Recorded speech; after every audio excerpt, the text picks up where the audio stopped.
নমস্কার বন্ধুরা, আমি এখন আছি বীরচন্দ্রপুরের ইস্কন মন্দিরে। এই বীরচন্দ্রপুরের ইস্কন মন্দিরে আপনারা কিভাবে আসবেন আপনাদের সব একে একে বলবো। আর এই ইস্কন মন্দিরে এসে আপনারা কী কী দেখবেন একে একে সব কিছু বলবো। আপনারা ভিডিওটি শুরু থেকে শেষ পর্যন্ত দেখতে থাকুন। আশা করছি আপনাদের ভিডিওটি খুব ভালো লাগবে। বন্ধুরা, আমরা তারাপীঠ মন্দির দর্শন করেছি, আর তারাপীঠ মন্দির দর্শন করার পর আমরা চলেছি সোজা বীরচন্দ্রপুর এক চক্র ধাম দর্শনের উদ্দেশ্যে। আপনাদের দেখাই তো, বীরচন্দ্রপুর যেতে গেলে আমাকে এখান থেকেই এই দেখুন দেখা যাচ্ছে গেট, ডান দিকে চলে যাবো মন্দিরের দিকে, আর মন্দিরের ওই দিক থেকেই আমরা সোজা বেরিয়ে চলে যাব। আপনারা সঙ্গে থাকুন।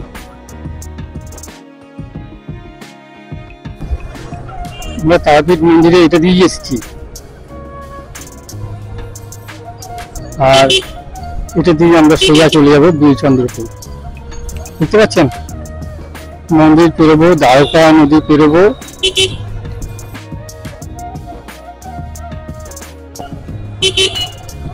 এই হচ্ছে দ্বারকা নদী।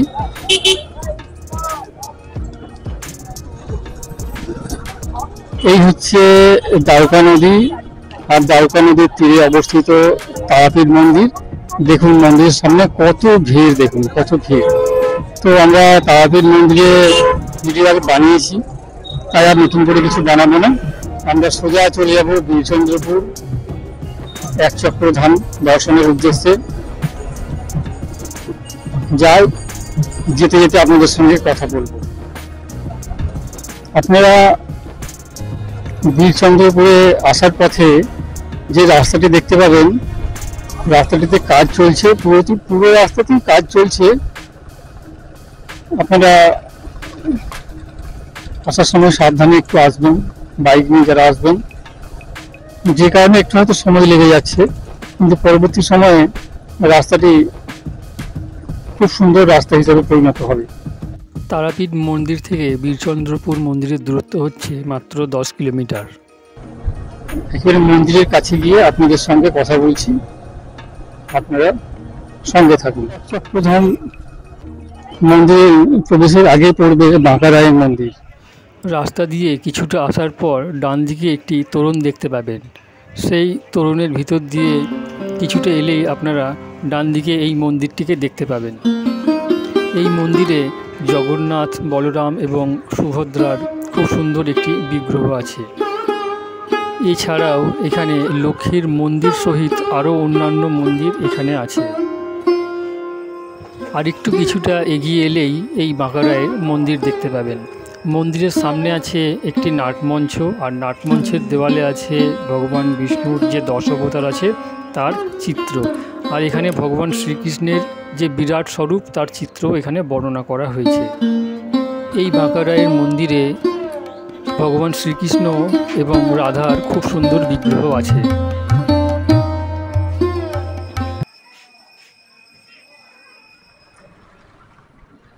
এরকম রাস্তা দিয়ে কিছুটা আসার পর আপনারা এরকম একটি গেট দেখতে পাবেন। দেখবেন সেই গেটের মধ্যে লেখা আছে শ্রী শ্রী নিত্যানন্দ জন্মস্থান তোরণ। এই তোরণের ভেতর দিয়ে কিছুটা প্রবেশ করলেই বাঁ দিকে দেখতে পাবেন এই ইস্কন মন্দিরটিকে। তো আপনাদের সঙ্গে সরাসরি ইস্কন মন্দিরের কাছে গিয়ে কথা বলছি, সঙ্গে থাকুন। রাস্তা দিয়ে কিছুটা আসার পর এরকম ইস্কন মন্দিরের বড় গেট দেখতে পাবেন। এখানে দেখুন লেখা আছে ইস্কন মন্দির। মন্দিরের দিকে গেটের ভেতর দিয়ে প্রবেশ করি, প্রবেশ করার পর আপনাদের দেখাচ্ছি। যে দেখতে পাচ্ছেন মন্দিরটিকে, ওই সামনে কিছুটা এগিয়ে যাবেন, এগিয়ে গেলেই আপনারা এখানে প্রবেশের গেট দেখতে পাবেন। কুরুক্ষেত্র যুদ্ধে ভগবান শ্রীকৃষ্ণ রথের চাকা তুলে ধরেছিলেন পিতামহ ভীষ্মকে মারার জন্য। সেই রথের চাকায় তিনি ছুঁড়ে ফেলেছিলেন এই বীরচন্দ্রপুর গ্রামে, যা এখন এক চক্রধাম নামে পরিচিত। বীরচন্দ্রপুরের মেন গেট দিয়ে প্রবেশ করে আপনারা সোজা মন্দির চত্বরের মধ্যে এসে পড়লে দেখতে পাবেন একটি বুক স্টল আছে, যেখানে ইস্কনের সমস্ত যাবতীয় বই বা আরও অন্যান্য কিছু পাওয়া যায়। পাশে প্রসাদ কুপন আছে, প্রসাদ কাউন্টার আছে, আর তার পাশে এখানে যে নিত্যানন্দ মহাপ্রসাদ যে কাউন্টার আছে সেটি আপনারা এখানে দেখতে পাবেন। আর এখানে নিত্যানন্দের দিব্যলীলা প্রদর্শনী করুন, এই দিকে দেখতে পাচ্ছেন, এইদিকে আছে, এখানে এরকম দেওয়া আছে, আপনারা দেখতে পাবেন। আর এই হচ্ছে একচক্রধাম মন্দির। আর এই মন্দিরের দিয়ে আপনারা প্রবেশ করবেন ভিতরে, এই ভিতরে প্রবেশ করবেন। আর এই প্রবেশ করার আগে দেখতে পাবেন এরকম ভগবান নারায়ণের দুটি বিগ্রহ এরকমভাবে রাখা আছে, এইদিকে একটি আর ওইদিকে একটি। আর লাইন দিয়ে দেখুন কীর্তন করছে এরকম ভক্তরা আছে। আর ভিতরে চলে গেলে সোজা বাঁ দিক দিয়ে আপনাদের প্রবেশ করতে হবে। আর বাঁ দিক দিয়ে প্রবেশ করেই প্রথমে ঢুকেই ডান দিকে আপনারা শিল প্রভুপাদের একটি বড় বিগ্রহ দেখতে পাবেন, মূর্তি দেখতে পাবেন। আর তার সামনেই দেখতে পাবেন রাধা কৃষ্ণ সঙ্গে আরও দুজন সখীর বিগ্রহ। আর পাশে আছে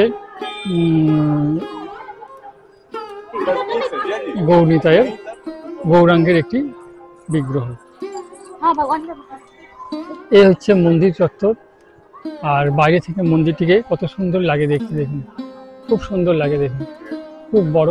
তবে মায়াপুর ইস্কনের মতো না হলেও এটি কিন্তু কোনো দিক থেকে কম নয়। এখানে একটি মন্দির যদি দেখা যাচ্ছে, এর আগে আপনাদের দেখিয়েছি বাঁকা রায়ের মন্দির, সঙ্গে আরও দু একটা মন্দির আপনারা দেখতে থাকবেন। এখানে যে প্রসাদ কাউন্টারটি আছে, মানে নিত্যানন্দর যে মহাপ্রসাদের যে কাউন্টার আছে, সেখান থেকে আমরা দেখব, এখানে প্রসাদ খেয়ে দেখব এখানকার প্রসাদের স্বাদ মায়াপুর ইস্কন মন্দিরের যে প্রসাদ সেরকম কি না। আপনারা সঙ্গে থাকুন। ভিতরে ভিডিওগ্রাফি অ্যালাউ নেই, আপনাদের তাই দেখাতে পারলাম না। তবে সিঙ্গুরের যে জগন্নাথ মন্দির আছে, সেই জগন্নাথ মন্দিরকে আপনাদের একদিন দর্শন করাবো।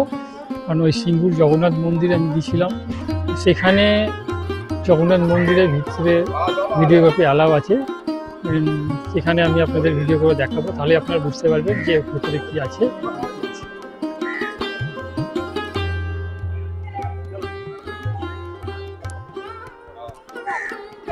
এই বীরচন্দ্রপুর ইস্কন মন্দিরের ভিডিও যদি আপনাদের ভালো লেগে থাকে, তাহলে চ্যানেলটিকে অবশ্যই সাবস্ক্রাইব করবেন, লাইক করবেন, শেয়ার করবেন, সাথে বেল আইকন প্রেস করে রাখবেন। ভিডিওটি দেখার জন্য আপনাদের অসংখ্য ধন্যবাদ জানাই।